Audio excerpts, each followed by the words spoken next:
Hello everybody, this is Pascal from Neutrality Hola a Studies. todos, Today I'm soy talking Pascal about de Neutrality Warwick Studies Powell, y hoy vuelvo a hablar con el Dr. Warwick Powell, profesor adjunto en la Universidad Tecnológica de Queensland y miembro senior del Instituto Taihee.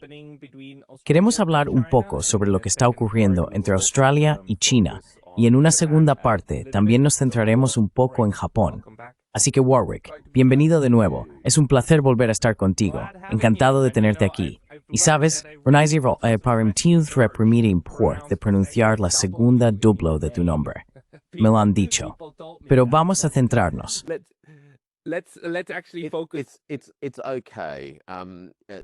Está bien. Los ingleses lo pronuncian con una huevo muda en medio, y los estadounidenses tienden a pronunciar la W explícitamente. Lo cual, por supuesto, es algo curioso, porque los estadounidenses no pronuncian la H en herbs, mientras que los ingleses sí la pronuncian. Así que no sé por qué, pero simplemente es así. I don't know why, but it is just what it is. So Not a consistent language, but none of them are. None of them are. No es un idioma coherente, pero ninguno lo es. Ninguno lo es. Lo que te haga feliz. Warwick, sobre Australia. Tu primer ministro fue recientemente a China, y para mí hay señales realmente nuevas, como apretones de manos, caras sonrientes y conversaciones sobre amistad y una buena relación. Eso realmente me sorprendió, porque hasta ahora Australia ha sido una de las puntas de lanza del mundo occidental, de la Alianza Occidental contra China. ¿Puedes actualizarnos sobre lo que está ocurriendo allí? China, can you update us on what's happening there? look, as you say, the Australian Prime Minister Anthony Albanese. Mira, como dices, el primer ministro australiano, Anthony Albanese, completó recientemente un viaje diplomático de 6 días a China, donde visitó 3 ciudades, Shanghái, Pekín y Chengdu. Cada una de estas ciudades alberga una representación del gobierno australiano. Así que Australia tiene un consulado en Shanghái y en Chengdu, y por supuesto la embajada en Pekín. Desde el punto de vista australiano, creo que fue muy positivo que el primer ministro visitara cada una de las ciudades donde hay una representación física permanente. Por supuesto, al visitar estas 3 ciudades, también creo que intentó lograr algunas otras cosas en el camino. Esto forma parte de la combinación de significado simbólico en el lenguaje diplomático, donde a menudo las acciones hablan más que las palabras. Pero también le brindó oportunidades para profundizar una serie de relaciones entre Australia y China.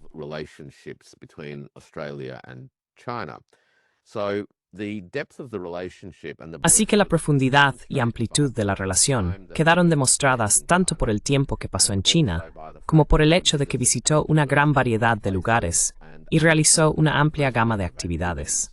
Hubo reuniones con altos representantes empresariales y, por supuesto, encuentros organizados con funcionarios del gobierno, así como varios momentos en la calle.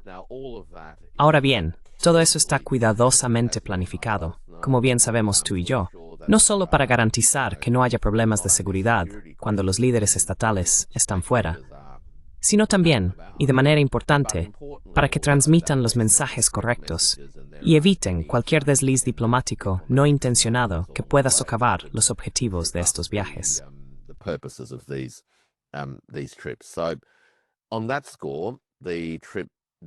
En ese sentido, creo que el viaje arrojó resultados muy importantes. Simbólicamente, demostró que Australia buscaba mantener buenas relaciones de trabajo con China. Lo evidenció tanto a través del compromiso entre personas, visitando la Gran Muralla, el Parque de los Osos Panda en Chengdu, como también mediante los diálogos con líderes empresariales y gubernamentales. Así que, en todos esos aspectos, el viaje fue un éxito increíble. Podemos dejar todo eso a un lado, en cierto modo, porque realmente habla de la capacidad profesional de los equipos implicados en su organización. Lo que es estratégicamente significativo de todo esto es, en primer lugar, la reacción de ciertos sectores del cuerpo político australiano y de los comentaristas.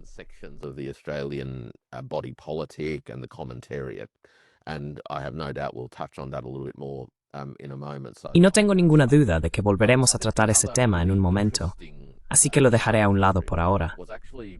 Pero creo que la otra parte realmente interesante del viaje fue, en realidad, un comentario sobre la importancia de China para Australia en términos económicos, lo cual, por supuesto, es bien sabido, pero también en términos de seguridad y estabilidad regional.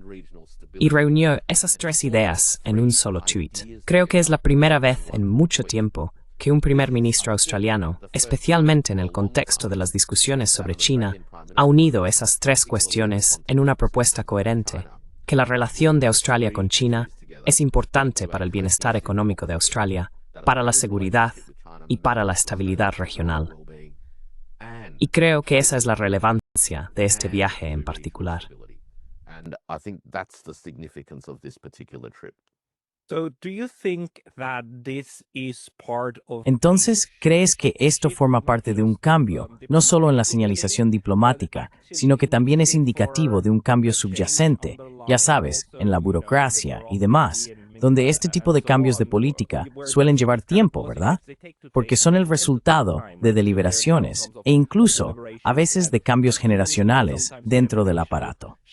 Ocurrió algo, no que hiciera clic, pero sí que impulsara de alguna manera la idea de vale, necesitamos mehr Bestanciones en China. improve ties with China somehow? Look, in terms of the immediate moment, the Mira, backdrop is en cuanto al momento actual, el trasfondo son las inestabilidades y la postura caprichosa en política exterior y de defensa de la administración Trump. Y eso obviamente ha lanzado una piedra al estanque, ha alterado el funcionamiento habitual y la especie de zona de confort que países como Australia han ocupado durante mucho tiempo. Así que en ese sentido, creo que eso ha catalizado, si no un nuevo proceso de reflexión entre el establecimiento político australiano, al menos ha provocado la necesidad de prestar más atención a algunas de estas cuestiones. Creo que también está ocurriendo otra cosa, y quizá aún no termina de encajar, pero esta cuestión de Australia, China, Estados Unidos y Asia es una cuestión fluida, y lo ha sido desde hace bastante tiempo. And it has been fluid for quite some time. The fluidity of this issue really La fluidez de este asunto realmente se basa en dos grandes preguntas, en mi opinión. Esto es desde un punto de vista australiano, aunque creo que la cuestión también se aplica de forma general, y sin duda otras capitales estarán reflexionando sobre estos temas también. La primera pregunta se refiere al estatus y la trayectoria de Estados Unidos y su posición en Asia. La cuestión es, ¿estamos presenciando el repliegue progresivo de Estados Unidos, en términos materiales, desde una posición de primacía en Asia? Y si es así, ¿es este repliegue y la trayectoria de ese repliegue algo que se pueda detener y revertir? Ese es el primer asunto. En otras palabras, ¿dónde está Estados Unidos? In other words, where is the United States at? Back in 1941, the Australian Prime Minister En 1941, el primer ministro australiano de la época dio un giro desde el Reino Unido, el Imperio Británico, como protector de Australia hacia los Estados Unidos. Lo hizo en el contexto de lo que el historiador John Darwin denomina el abismo estratégico del Imperio Británico. En otras palabras, ante el colapso del Imperio Británico, Australia no tuvo más remedio que cambiar su trayectoria en materia de seguridad. Entonces, estamos presenciando hoy una versión del siglo XXI de lo que fue el abismo estratégico del Imperio Británico. La respuesta a esa pregunta está ligada a la forma en que se articula el segundo conjunto de cuestiones, que es, ¿qué constituye entonces nacional de Australia? What then constitutes Australia's national interest? For 50, 60, maybe 70 years, and if we push back Durante 50, 60, quizás 70 años, y si retrocedemos hasta la época del Imperio Británico, la posición general de Australia fue la de una potencia subimperial.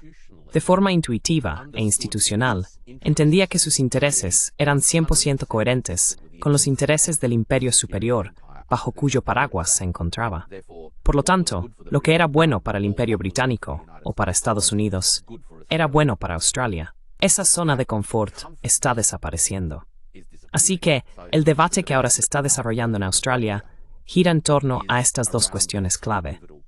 Y las declaraciones del primer ministro, reuniendo esas tres ideas en un solo tuit, no creo que necesariamente indiquen un cambio fundamental de dirección, pero sí señalan un reconocimiento de que es necesario tantear el terreno sobre cómo se va a desarrollar y abordar este asunto en la diversidad del panorama político australiano.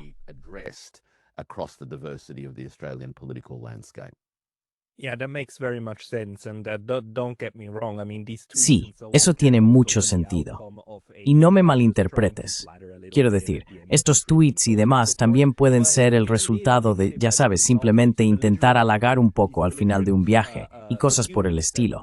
that we Pero were es used to indicativo de que hear. no So son if los there tonos is beligerantes a los que a bit estamos more acostumbrados a nuanced, escuchar. discussion Así going que si on, realmente hay una do discusión you un poco think it más goes hand in matizada hand en also marcha, with, ¿crees que va de la mano con esta assessment of the evaluación de la actual posición geoestratégica real de Australia? of Australia? Because as you Porque como said, has for the dicho, longest time durante mucho Australia looked at tiempo, itself as Australia se veía a sí misma como la parte más remota de la Commonwealth, el imperio en el que nunca se pone el sol, y con mucho orgullo. Luego, por supuesto, como aliado estratégico de Estados Unidos. Pero geoestratégicamente, Australia está en el extremo final, o situada en el extremo final, del sudeste asiático. ¿Y en qué sentido debería Australia estar bajo una amenaza mayor que, digamos, Indonesia o Malasia por parte de las fuerzas del noreste o del oeste? ¿Cómo crees que se está desarrollando ahora este debate sobre la seguridad militar en Canberra? Look, there are different schools of thought, as I think you'd expect. Mira, There are clearly existen diferentes corrientes de pensamiento, como era de esperar. China as a Claramente hay corrientes que ven a China como una amenaza significativa para Australia, y eso se ha intensificado en los últimos 8 o 9 años. loomed large. La idea de la amenaza china ha cobrado gran importancia y ha dominado gran parte del pensamiento, y sin duda ha generado la mayor parte del ruido en la esfera pública. Pero no es la única voz, y sí contamos con otras perspectivas que están interviniendo en el debate de la política pública nacional australiana, y esto interviene en el contexto de los dos temas que mencioné. Así que muchas de estas cuestiones, en última instancia, dependen de la valoración que uno haga sobre el estado actual del imperio estadounidense y su estatus previsto en el futuro en Asia. Por lo tanto, según tu opinión sobre eso, tendrás una visión particular sobre lo que ocurrirá y sobre cómo Australia puede o no posicionarse en ese contexto. Happen and how Australia may or may not be positioned in that. The second question is a normative one, right? Which is regardless of La segunda pregunta es de carácter normativo, ¿verdad? Es decir, independientemente de tu opinión o tu evaluación sobre el estado de la realidad, ¿cómo debería ser y qué deberías hacer? Así que tenemos a académicos como Hugh White, que ha estado en tu programa antes, y que creo que representa la posición extrema. Y no lo digo en un sentido radical, sino en un sentido de espectro, de que el imperio estadounidense ha terminado. La primacía estadounidense en Asia es cosa del pasado, y Australia debe asumir un futuro posterior a Estados Unidos y averiguar cómo convivir con China como la principal potencia de la región. Esa es la posición de Hugh White. Hay otras posiciones a lo largo del espectro, incluidas algunas recientes articuladas por un ex alto funcionario del Departamento de Asuntos Exteriores, Peter Varghese. From the Department of Foreign Affairs, Peter Varghese. Varghese penned an opinion piece that was published a week ago. Varghese escribió un artículo de opinión que se publicó hace aproximadamente una semana, en el que básicamente afirmaba que Australia debe reconocer que Estados Unidos ya no es la única potencia preeminente en Asia y que es necesario recalibrar su posición allí. Varghese no llega a la postura de Hugh White en cuanto a simplemente tendremos que aprender a vivir con esto. Pero, aún así, el cambio en la visión de Varghese, o al menos mi percepción de que ha cambiado su postura, es significativo, porque hace solo 2 años, Varghese era uno de los defensores más elocuentes del papel de Australia como una potencia subimperial, como beneficiaria y defensora del orden basado en reglas anclado en la primacía estadounidense en la región. Así que ha habido un cambio a la luz de las realidades. So there has been a shift in light of realities. Of course, unsurprisingly, there's been pushback from... Por supuesto, como era de esperar, ha habido resistencia desde otros sectores, que gira en torno a una evaluación de la posición de Estados Unidos. Aunque cada vez más, Pascal, hay menos analistas y académicos que sostengan que la primacía estadounidense sigue existiendo. Ese cambio en la evaluación del estado de la realidad es importante porque, una vez que aceptas la proposición de que la primacía estadounidense es cosa del pasado, entonces tienes que enfrentarte a otros problemas, que son: ¿debería Australia colaborar con Estados Unidos para de algún modo frenar el declive o crear una nueva situación de equilibrio en la región, donde Estados Unidos pueda desempeñar el papel de potencia equilibradora? ¿O debería Australia trabajar con Estados Unidos para intentar contener a China y aumentar el poder relativo de Estados Unidos en el futuro y recuperar algo que se parezca a la primacía?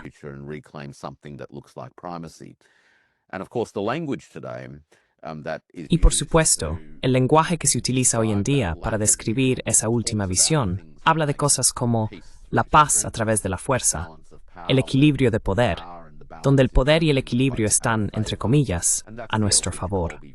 Y esa es la visión del mundo de Elbridge Colby, ¿verdad? Así que cuando ese tipo de perspectiva se pone sobre la mesa, lo que realmente están diciendo es que nosotros, las potencias occidentales en general, Estados Unidos y Australia, debemos encontrar la manera de recuperar una posición de primacía relativa en Asia. Así que este debate se está desarrollando ahora en Australia de una manera más intensa de lo que era evidente, digamos, hace 6 o 7 años, cuando el grupo que veía a China como una amenaza dominaba el espacio público. Okay, so there is a clear shift in the Bien, discussion, but así que hay un also cambio claro en la discusión, pero también quizá en el reconocimiento de lo que todavía es posible o deseable. Al mismo tiempo, la semana pasada también tuvimos este momento extraño, cuando la Casa Blanca anunció que exige saber de Japón y Australia cuál sería su posición si realmente hubiera una guerra con China. Quieren claridad estratégica sobre la postura de estos dos socios, pero ellos mismos, por supuesto, mantienen una ambigüedad estratégica respecto al reconocimiento de Taiwán y China, la política de una sola China, pero quieren claridad estratégica de sus socios. Y esto es extraño, no solo porque pone a ambos países en una posición incómoda y crea ese momento de, oye, ¿quién eres tú exactamente para hacer esta pregunta?, sino que también le da un giro raro a lo que está ocurriendo, como si, ya sabes, Estados Unidos ahora estuviera exigiendo compromisos militares, ¿verdad? ¿Cómo reaccionó el público o digamos los periódicos en Australia ante esto? ¿Y cuál es tu opinión? Let's say the newspapers in Australia react to that, and what's your take? Look, unsurprisingly, the reactions were split, and split along Mira, como era de esperar, las reacciones estuvieron divididas, y divididas según las principales corrientes de pensamiento. Pero creo que lo primero que hay que recordar sobre esa intervención en particular es que se publicó en el Financial Times el sábado en que el primer ministro albanese aterrizó en Shanghái. Y sospecho que la fecha y la filtración de esa exigencia no fueron una coincidencia. Se filtró para coincidir con la visita a China, con la esperanza de poner trabas, de entorpecer el buen desarrollo del viaje diplomático desde el principio, de poner al primer ministro en una posición en la que tuviera que responder a preguntas incómodas. Creo que esa era la esperanza política, por así decirlo. Ahora bien, creo que el primer ministro manejó ese asunto, especialmente mientras estaba en China, de una manera especialmente hábil, ya que hizo lo que creo que hacen los políticos experimentados, volver al guión.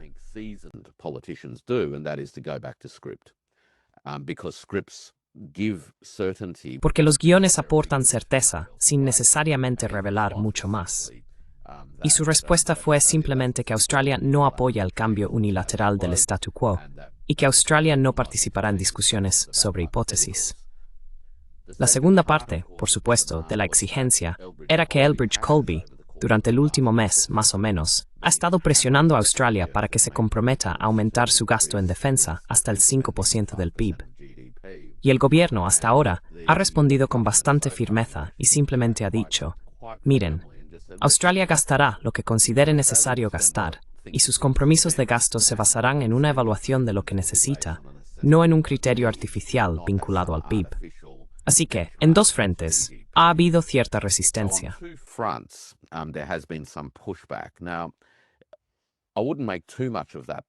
Ahora, yo no le daría demasiada importancia a eso al mismo tiempo. Es muy fácil mirar estas transacciones diarias y pensar que ha habido un gran cambio. Creo que la idea de que Estados Unidos intente arrinconar a Australia simplemente no funciona, porque la gente tiende a no reaccionar bien ante ese tipo de juego. Pero, al mismo tiempo, no cabe duda de que a lo largo de los últimos 15 años, Australia se ha ido entrelazando cada vez más con el aparato militar estadounidense y la red de poder en Asia y el Pacífico. Y la retórica y las palabras no van a cambiar eso de la noche a la mañana. Rhetoric and words isn't going to change that overnight. Australia is the host of Australia alberga varias instalaciones estadounidenses, incluida una importante instalación de inteligencia en Pine Gap.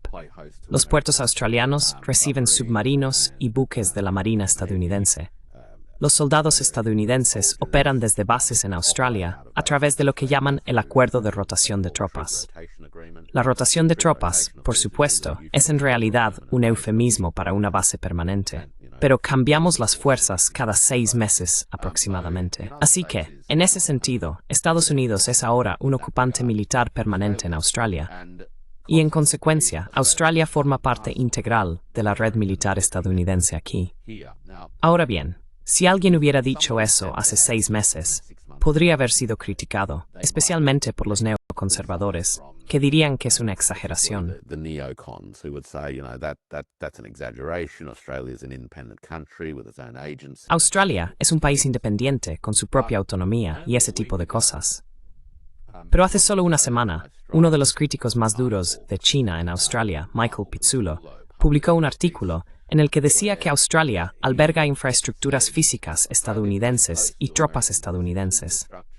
Australia forma parte de la red de proyección de poder estadounidense. Y francamente, simplemente tenemos que aceptar que, si hay una guerra en Asia, la única manera de que Australia evite ser acusada de beligerante es si expulsamos a los estadounidenses. Y eso es un concepto escandaloso. De hecho, por todo eso, Australia realmente debería formar parte de los planes de guerra conjuntos con los estadounidenses. Así que el secreto ya ha salido a la luz. So the cat's been let out of the bag. Lo siento, eso es simplemente ridículo. Es como ser arrastrado a una guerra, ser empujado a una guerra por falta de otras opciones. Vaya.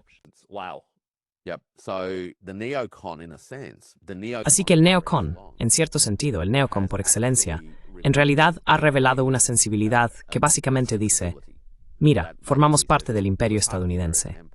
Llámalo como quieras, pero lo somos. Y francamente, precisamente porque lo somos, deberíamos tener un asiento en la mesa y participar en la planificación conjunta de la guerra. Fin de la historia. Ahora bien, creo que esa intervención en particular va a catalizar una reacción, porque expuso, en términos muy claros, una verdad muy incómoda, que, por supuesto, si evitas e ignoras el tiempo suficiente, puedes fingir que este no es el problema. Pero Pizzulo, en cierto modo, le ha hecho un favor a Australia al decir, mira, estas son algunas realidades. Él tiene una opinión sobre cuál debería ser la respuesta, que es ir de la mano con los Estados Unidos de América. Pero no estoy convencido de que muchas otras personas en Australia simplemente digan, sí, suena bien, hagámoslo.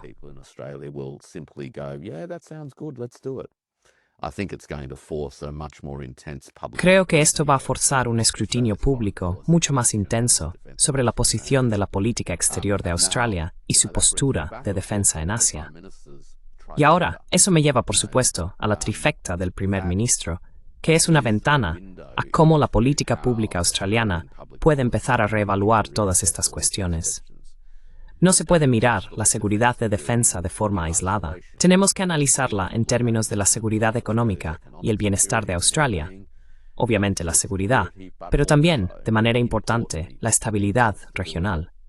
Así que de repente hemos pasado de un debate sobre las relaciones bilaterales de Australia y su papel como miembro menor de un subimperio, al papel de Australia y su relación con la mayor economía y país de la región, y cómo esa relación contribuye a la seguridad regional, la estabilidad geopolítica.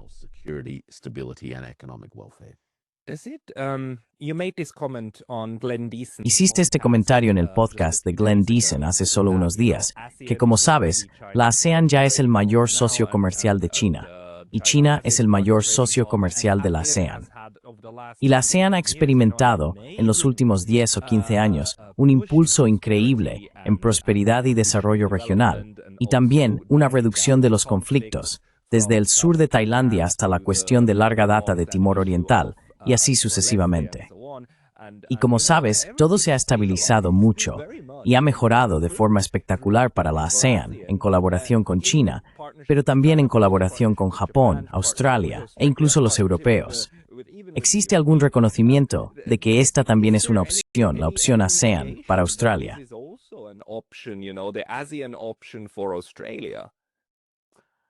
Look, Australia does have an explicit Mira, policy, Australia sí tiene un objetivo político explícito, que es profundizar su compromiso con la ASEAN, especialmente en el ámbito económico. Now, this has been, in a sense, Esto ha sido, en cierto sentido, parte integral de la comprensión general de Australia sobre la región. Ya sabes, que Asia es donde se encuentran las economías más dinámicas del mundo. Australia está situada cerca de Asia. Hay mucho potencial para que Australia se involucre profundamente, etcétera, etcétera. Ahora bien, convertir esa ambición en hechos concretos siempre ha sido un reto y sigue siendo un gran desafío. La relación comercial de Australia con China es intensa. Básicamente representa el 30% del comercio australiano.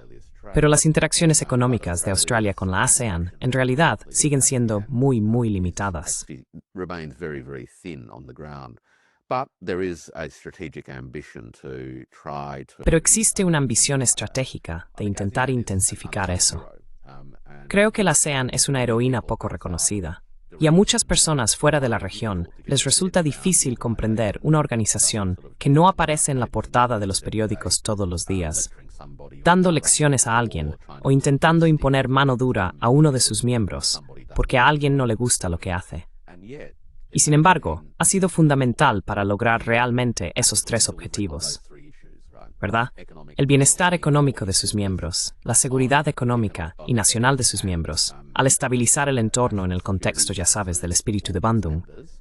Realmente, ese sentido de neutralidad, enemiga de nadie, amiga de todos. That sense of neutrality, enemy of none, friends to all. And of course, it's delivered by and large. Y por supuesto, ha proporcionado, en términos generales, una base institucional para la estabilidad regional. Así que la ASEAN es una organización subestimada que reúne un tipo de energía muy particular en la región y que, en mi opinión, ha logrado avances significativos hacia la consecución de esos objetivos. Y lo ha hecho, como dices, no dándole la espalda a los demás, sino abriendo realmente sus puertas a otros. Y no cierra sus puertas a nadie. Esa ha resultado ser una postura increíblemente poderosa. Así que creo que aquí hay una ventana de oportunidad para que un país como Australia piense de manera más estratégica y profunda sobre cómo se relaciona con Asia y cambie el enfoque de la cuestión, Pascal.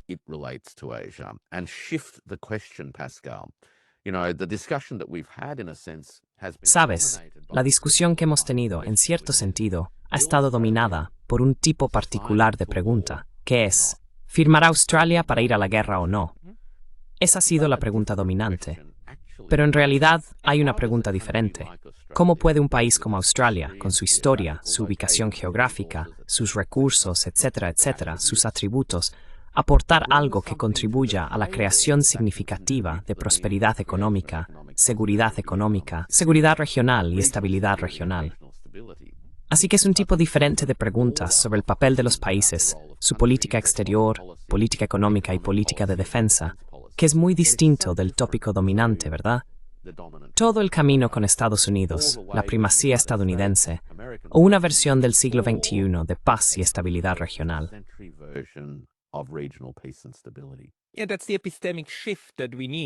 Sí, ese es el cambio epistémico que necesitamos, pero no solo en términos de debates nacionales, sino también en la forma en que conceptualizamos la seguridad en sí misma. Porque en este momento, lamentablemente, especialmente desde el neoconservadurismo estadounidense y los sectores belicistas europeos, el debate se enmarca bajo la idea de la disuasión.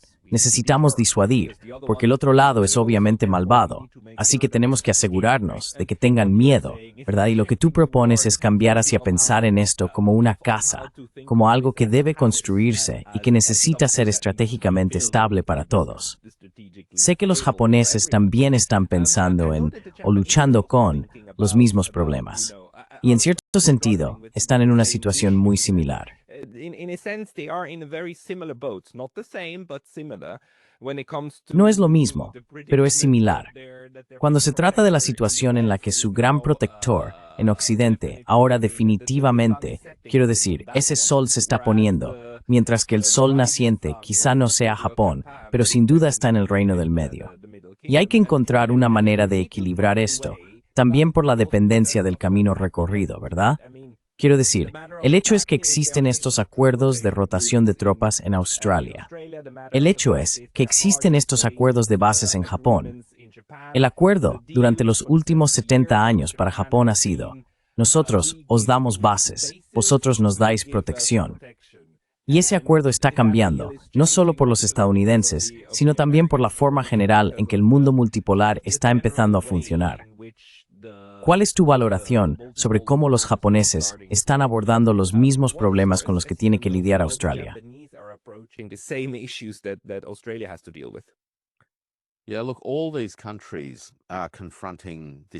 Sí, mira, todos estos países se enfrentan a una realidad de fondo común, que es que la posición de Estados Unidos en Asia ya no es la que era antes.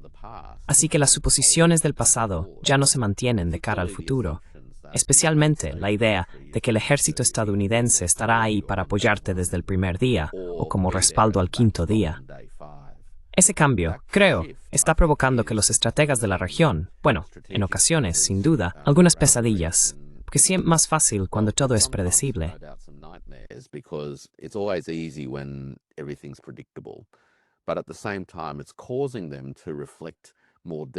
Pero al mismo tiempo, creo que esto les está llevando a reflexionar más profundamente sobre la seguridad de su propia nación, sobre su propio interés nacional. Como mencioné antes, Australia, en mi opinión, está teniendo precisamente este tipo de debate, aunque aún no sea explícito. Y la situación en Japón parece, en el contexto japonés, estar enfrentándose exactamente a los mismos dos problemas: el declive de la primacía de Estados Unidos en la región, junto con la necesidad de replantear el sentido japonés del interés nacional.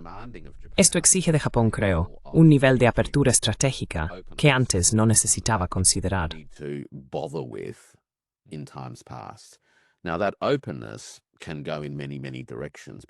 Ahora bien, esa apertura puede ir en muchísimas direcciones, porque hay muchas fuerzas que buscan llenar este vacío de políticas o este vacío conceptual estratégico, ya sean los nacionalistas más radicales, los defensores de la Constitución o quien sea, ¿verdad? Así que estos momentos, creo, son desestabilizadores a corto plazo, porque las viejas certezas básicamente han desaparecido.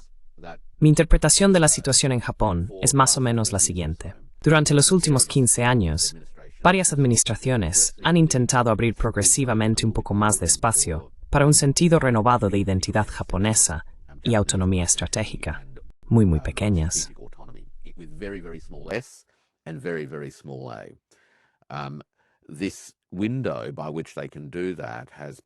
Esta oportunidad que tienen para actuar ha sido creada por la reducción material de la capacidad e influencia estadounidense en la región, tanto económica como militarmente.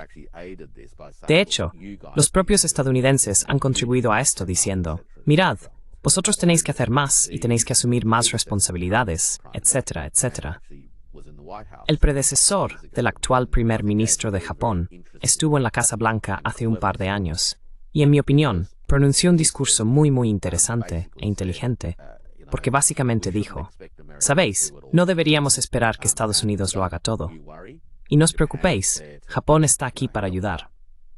Eso, por supuesto, en cierto sentido, era un halago a Estados Unidos, pero en realidad era un código diplomático para decir: sabemos que no podéis hacerlo y vamos a empezar a llenar ese vacío.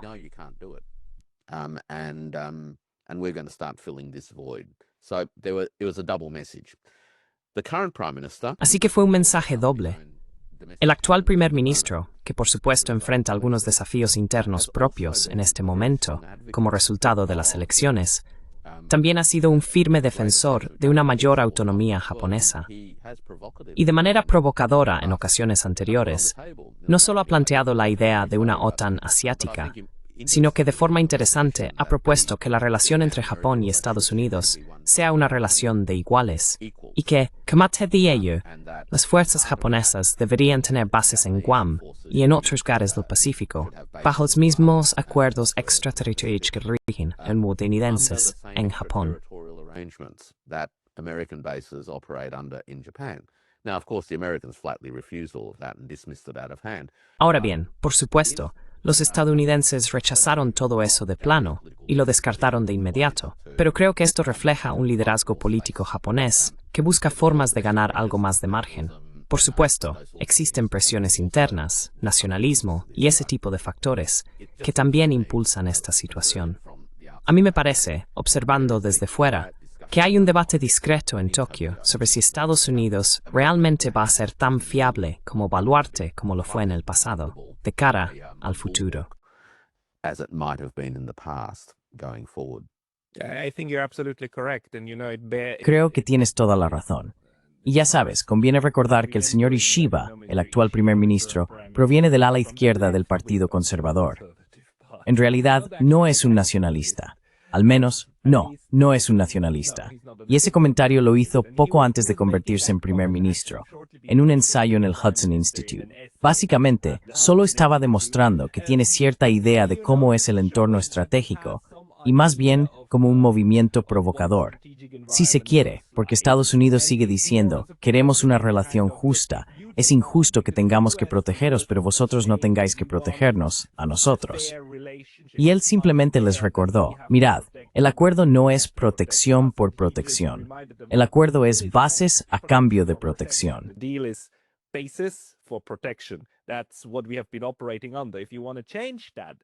Eso es bajo lo que hemos estado operando. Si quieres cambiar ese cálculo, entonces, bueno, quizás nosotros también queramos algo. Pero tienes toda la razón. Además, el hecho de que Japón, el sistema político, solo se está orientando hacia una mayor diferenciación entre los partidos y, en realidad, entre las preferencias, solo va a aumentar la presión para que haya un debate nacional sobre cuál es la vía estratégica a seguir para el país. En este sentido, ¿cómo lo ves tú? Mi valoración es que Japón, de cara al futuro, no estará políticamente unido bajo un solo techo, sino que será un gran proceso nacional, también en lo político. En el caso de Australia, ¿las dinámicas internas son similares o existe un centro de poder más definido desde donde emane el pensamiento estratégico?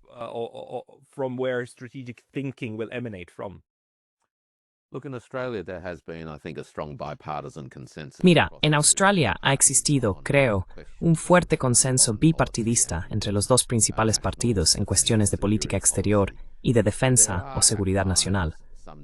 A veces hay algunas diferencias de matiz, por así decirlo, y el grado en que esas diferencias relativamente menores se amplifican es, por supuesto, parte del teatro político de los ciclos electorales. Creo que uno de los puntos clave, que será interesante, porque a menudo exigirá una respuesta específica en lugar de una retórica general, serán los resultados de la revisión de AUKUS que se está llevando a cabo en Washington en este momento. Así que Elbridge Colby está liderando una revisión de AUKUS. Esto se enmarca en la perspectiva del propio Colby, que considera que el único problema real de Estados Unidos es China. Estados Unidos tiene recursos limitados.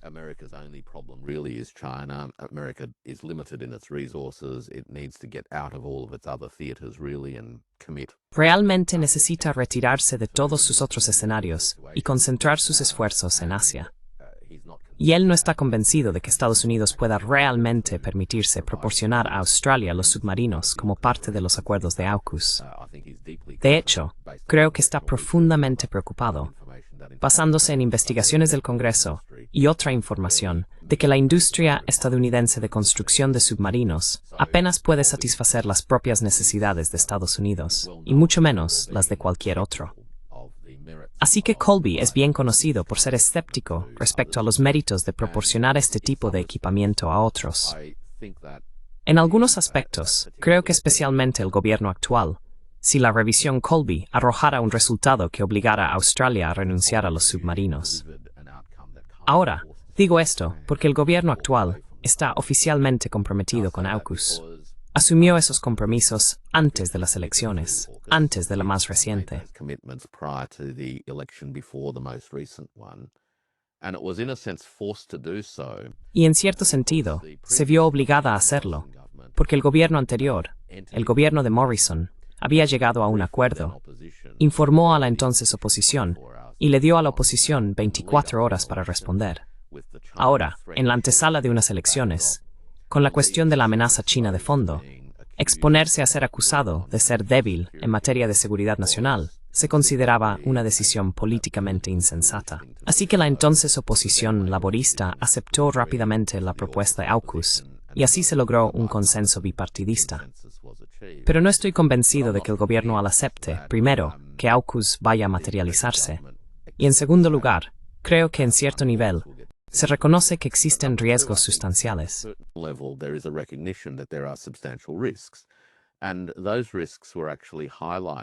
Y esos riesgos fueron en realidad destacados por los comentarios de un exministro de Hacienda australiano, embajador en Washington y actual lobista de la industria de defensa, Joe Hockey, cuando señaló, en el contexto de las noticias sobre esta revisión de Colby, que desde el punto de vista de Australia, AUKUS y los submarinos son la única opción disponible. De hecho, no hay un plan B. Ahora bien, eso, por supuesto, desde el punto de vista de la planificación de la seguridad nacional, independientemente de la ideología política que se tenga, hace saltar muchas alarmas sobre la forma en que se ha planificado en los últimos 15 años. Estas cosas no surgen de la noche a la mañana. La disminución de la capacidad soberana para defender el país no desaparece en una sola sesión parlamentaria.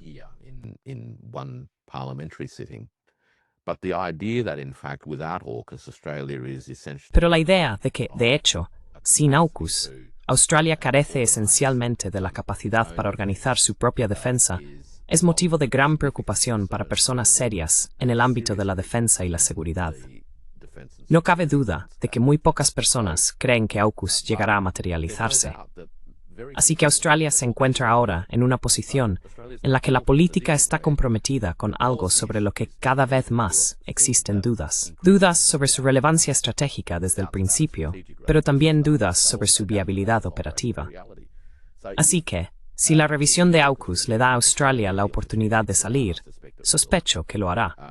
Y eso podría desencadenar el tipo de debate más intenso al que estás aludiendo.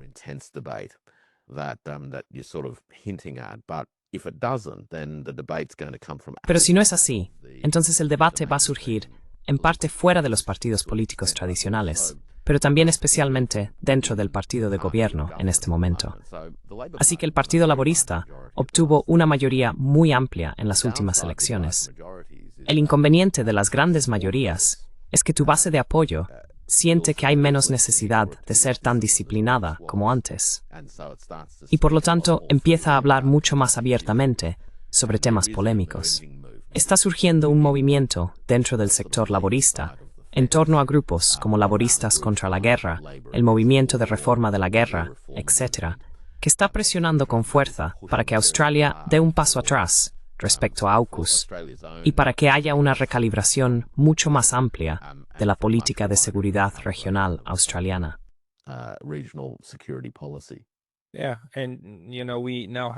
Sí, y ya sabes, ahora también tenemos algunos movimientos de base en Australia que dicen, mira, Australia debería ser neutral, y están intentando ganar impulso. Todavía está lejos de convertirse en una política nacional o algo por el estilo, pero ahora hay ideas diversas. Y una cosa más, que acabas de mencionar, creo que esto es relativamente nuevo, no solo que tenemos una mayor apreciación por la capacidad creciente de China, industrial, militar, económica y demás. Quiero decir, eso ya existía. Pero los últimos 3 años de guerra en y alrededor de Ucrania, Rusia, Ucrania y la implicación de la OTAN han mostrado por sprays que quistes industriales duros en Estados Unidos puede producir.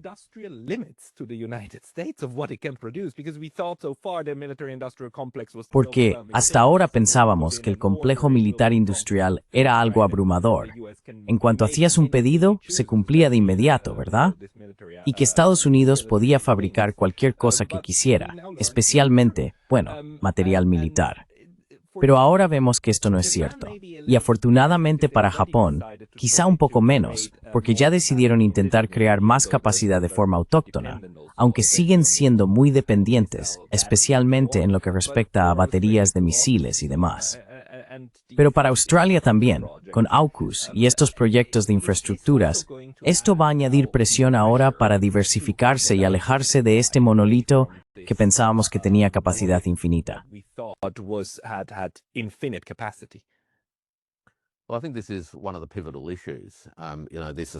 Bueno, creo que este es uno de los temas clave.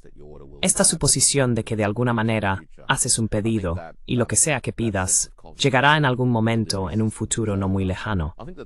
Creo que esa confianza en los sistemas de entrega se ha acabado. Creo que hay otro conjunto de cuestiones también, especialmente en términos de capacidad militar. Los conflictos en Ucrania y también la situación en Gaza han demostrado que las suposiciones sobre la abrumadora eficacia en combate de las tecnologías militares occidentales también han resultado infundadas. Ya sabes, la idea de que las Wunderwaffe puedan de alguna manera superar a un adversario, especialmente a un adversario paritario y sustancial, esa suposición, creo, está seriamente en duda.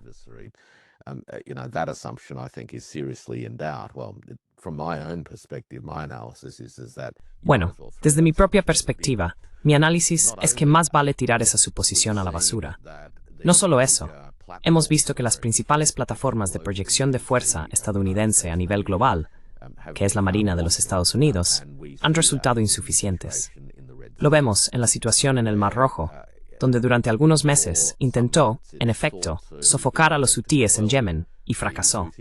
Finalmente, se acordó un alto el fuego, ya que la Marina de los Estados Unidos, sus cruceros de batalla y su significativa proyección naval, tuvo que retirarse de la región. Ahora, todo eso ha sido observado muy de cerca por personas de todo el mundo.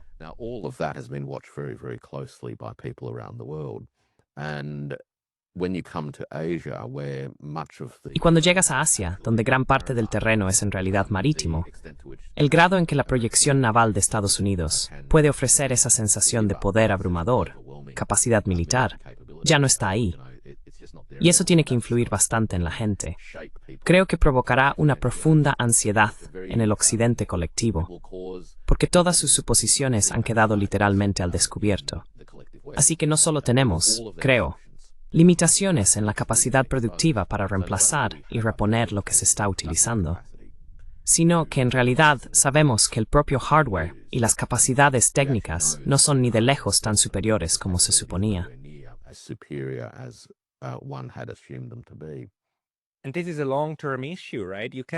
Y este es un problema a largo plazo, ¿verdad? No se puede reconstruir la capacidad industrial de la noche a la mañana, especialmente si el problema es que de alguna manera se ha olvidado cómo hacer ciertas cosas. Quiero decir, no lo olvidemos, Nippon Steel compró US Steel porque Nippon Steel simplemente es mejor produciendo este tipo de cosas y tiene la capacidad de quizá ayudar a US Steel a recuperarse. Pero eso llevará tiempo, ¿verdad? Y ese es el nivel en el que estamos cuando se trata de capacidad industrial.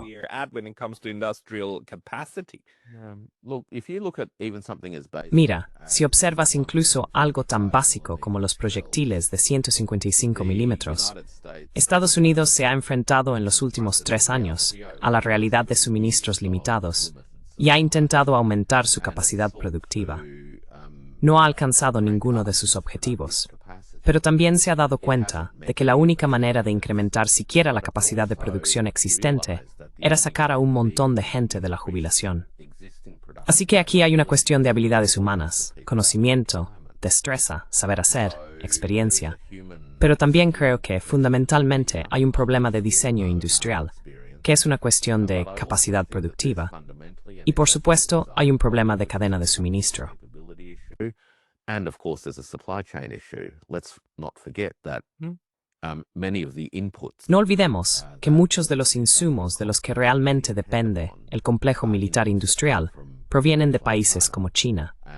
Y un informe de los consultores del Pentágono, Govini, estimó que el complejo militar industrial estadounidense en realidad dependía de una red de suministro de más de 10.000 empresas chinas para sus insumos. Si observamos el portaaviones, cuentan con unos 6.000 proveedores diferentes de fuentes no estadounidenses que hacen posible que Estados Unidos pueda construir y mantener, en la medida de lo posible, un portaaviones. Estos son problemas muy arraigados. These are very, very deep-seated problems. And on top of that, I think we actually have Y además de eso, creo que en realidad también tenemos un problema de capacidad de combate. Y aunque no es mi área de especialización, parece que cosas como las capacidades de entrega hipersónica y la capacidad, o la falta de ella, para defenderse contra ellas, es algo que actualmente no está al alcance de Occidente en su conjunto, mientras que Rusia, China, Irán y otros ya han demostrado capacidades de entrega hipersónica. Y eso realmente, creo, ha cambiado el equilibrio relativo de poder. Así que cuando personas como Elbridge Colby hablan de la paz a través de la fuerza y de tener un equilibrio de poder a nuestro favor, bueno, eso está muy lejos.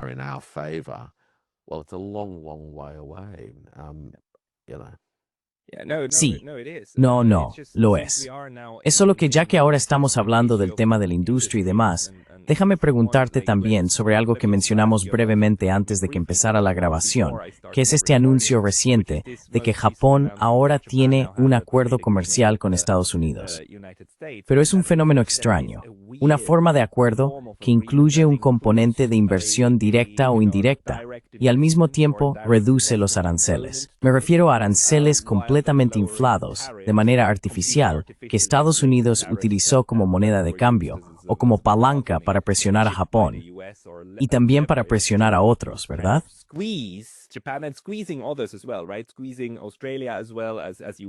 Presionando también a Australia, como mencionaste cuando hablamos anteriormente. Estados Unidos tiene un superávit comercial con Australia, pero aún así le impuso aranceles del 10%. En fin, es como si dijeran, bueno, porque todos reciben aranceles. Pero ahora, parece que Estados Unidos tiene esta idea curiosa de que lo que hay que hacer es asegurarse de que la inversión extranjera de alguna manera respalde la economía estadounidense, lo cual no necesariamente significa fortalecer la capacidad. ¿Podrías hablar un poco sobre eso?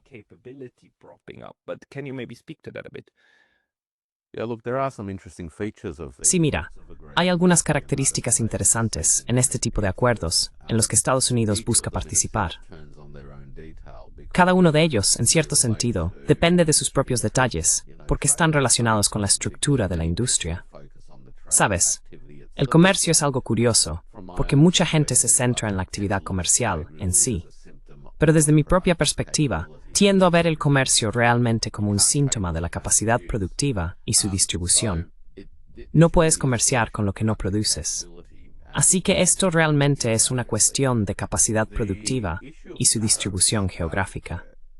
El tema de los aranceles, parece que la cuestión de los vehículos de motor es la más significativa en todo esto. Ya sabes, esta idea de los desequilibrios comerciales con los coches americanos que no se aceptan en Japón, etcétera. Y el acuerdo al que se ha llegado sobre la cuestión de los vehículos de motor parece, por lo que puedo ver, porque los detalles son un poco escasos, ¿verdad? Sí, todavía no tenemos muchos detalles. El acuerdo real es, bueno, me pregunto si siquiera existe. Bueno, he visto fragmentos de informes que sugieren que existe un arancel recíproco del 15% sobre los vehículos de motor en ambas direcciones, y que Estados Unidos no impondrá ningún cupo a los vehículos de motor fabricados en Japón que entren en el mercado estadounidense, mientras que sí lo ha hecho con otros socios comerciales. Esto significa que Estados Unidos seguirá importando coches japoneses, pero los compradores estadounidenses, en última instancia, tendrán que pagar entre 1 y un 15% adicional. La otra cuestión era sobre la agricultura. Ha habido cierta discusión sobre el tema del arroz, y algunos informes sugieren, aunque de nuevo no hay confirmación de esto, que Japón abrirá su mercado al arroz estadounidense, pero no habrá un trato especial como tal para el arroz estadounidense.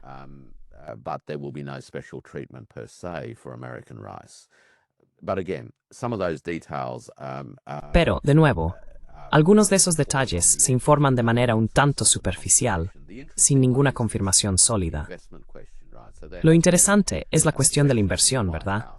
Ha habido una obsesión por parte de la Casa Blanca, como parte de todos estos anuncios, de que, de alguna manera, se han asegurado compromisos de inversión de, ya sabes, todo el mundo, de que invertirán en Estados Unidos. Recuerda las visitas del presidente Trump a los estados del Golfo, de donde regresó con compromisos de inversión por valor de billones de dólares. Y un cheque, ¿verdad? Pero cuando realmente entiendes los flujos de capital y la relación entre los flujos comerciales y los flujos de capital, te das cuenta de que de lo que realmente estamos hablando es de lo que las empresas japonesas y el gobierno tendrían que hacer con los dólares estadounidenses acumulados a través del comercio. Tienen que hacer algo con ellos. Porque venden coches japoneses en el mercado estadounidense por dólares estadounidenses. Incluso en gran parte los producen allí y luego los venden en dólares estadounidenses. Y al final te quedas con una pila de efectivo en dólares estadounidenses.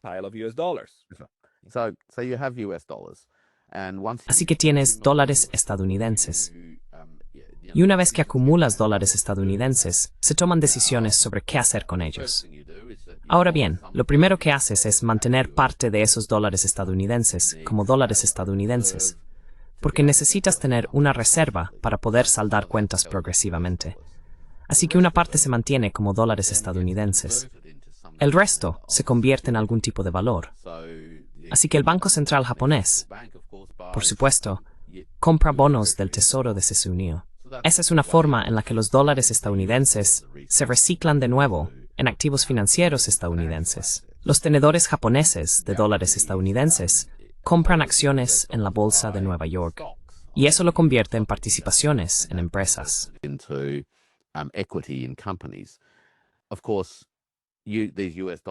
Por supuesto, estos dólares estadounidenses también pueden usarse para comprar empresas fuera del mercado, para adquirir terrenos, edificios o lo que sea.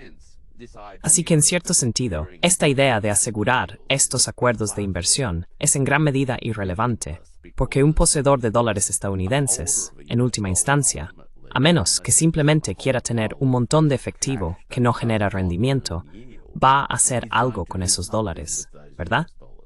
Y hacer algo significa invertirlos de una forma u otra. Normalmente, una cartera incluye una gama diversa de activos. Así que cuando veo estos anuncios sobre, ya sabes, hemos asegurado toda esta inversión, simplemente me encojo de hombros y pienso, bueno, ¿qué otra cosa van a hacer con los dólares estadounidenses?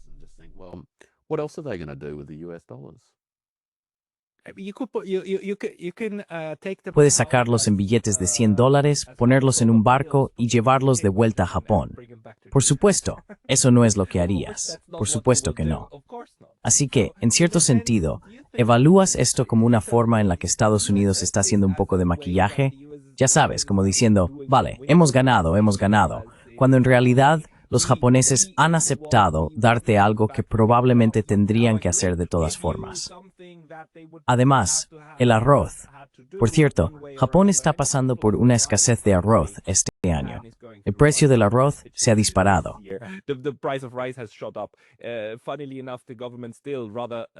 Curiosamente, el gobierno aún prefiere liberar reservas estratégicas de arroz antes que reducir el límite de las restricciones a la importación, incluso hacia el sudeste asiático.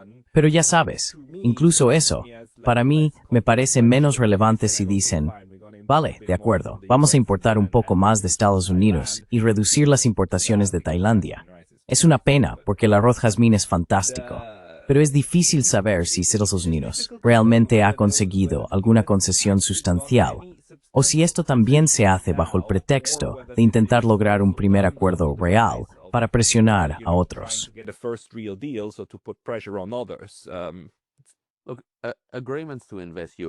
Sí, mira, los acuerdos para invertir dólares estadounidenses en Estados Unidos en realidad son algo muy fácil de conceder para un poseedor extranjero de dólares. ¿Qué más vas a hacer con ellos? Es así de simple. O puedes comprar otra divisa extranjera. Pero, en algún momento, esos dólares estadounidenses acaban regresando a algo en Estados Unidos. ya sea para comprar productos estadounidenses o para invertir en cosas aquí. Así que, en muchos aspectos, es un poco irrelevante, pero se puede presentar de otra manera, porque da la impresión de que Estados Unidos ha conseguido algo de otra parte.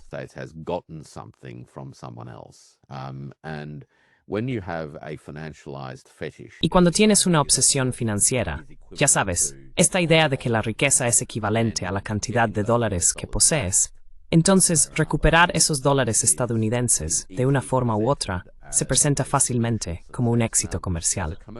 Ahora bien, como empresa comercial, esa lógica es muy comprensible, pero como economía nacional, donde básicamente operas con sistemas de circuitos económicos, en realidad no tiene mucho sentido. Sin embargo, creo que el mensaje resonará entre mucha gente corriente, porque para quienes no pueden imprimir su propio dinero, la idea de que entre dinero tiene mucho sentido. Pero los observadores serios en realidad saben lo que está ocurriendo y simplemente se encogen de hombros. Y como ha señalado, las economías nacionales no dependen de la longitud en el balance. La cuestión es, ¿qué hay en el balance? Lo otro que debería mencionar, en beneficio de los espectadores, es que Estados Unidos, por supuesto, es el creador de su propia moneda. No lo olvidemos. Así que la idea de que, de alguna manera, necesita recuperar su dinero de otra parte es, por supuesto, inherentemente extraña si se presenta como una especie de victoria. El gobierno de Estados Unidos nunca se queda sin dinero. No puede quedarse sin dinero. Así que la pregunta que a menudo me surge es, ¿por qué se considera esto una victoria cuando en realidad es simplemente un reciclaje monetario?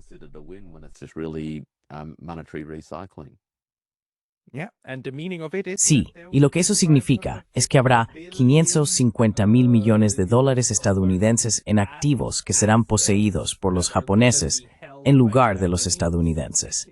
Eso es lo que significa. Pero veremos a dónde lleva esto en el futuro.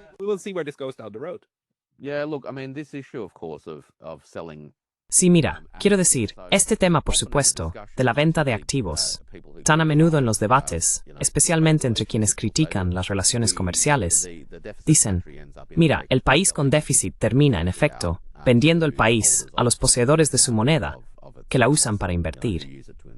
Pero al final, la política interna suele resistirse a eso de todos modos. Además está la estructura institucional, ¿verdad? Así que, los poseedores extranjeros de dólares estadounidenses, por supuesto, poseen muchas reclamaciones financieras estadounidenses.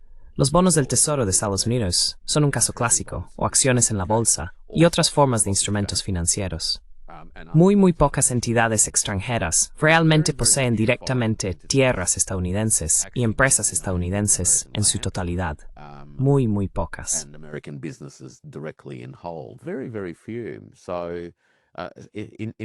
Así que, en muchos aspectos, ya operamos en un mundo donde existen, en cierta medida, formas de control de capital de todos modos. Y es probable que, a medida que vuelva a entrar inversión extranjera más explícita en Estados Unidos a través del reciclaje de dólares, la política se complique bastante porque, y ya hemos pasado por eso antes, hemos visto cómo empresas japonesas surgieron en Estados Unidos en los años 80, lo que causó enormes problemas y ansiedad social. Ya lo hemos visto en algunas partes de América en relación con inversores chinos. Y en un entorno donde este sentimiento nacionalista es muy fuerte, no me sorprendería que en algún momento de los próximos años también veamos reacciones contrarias a la inversión japonesa.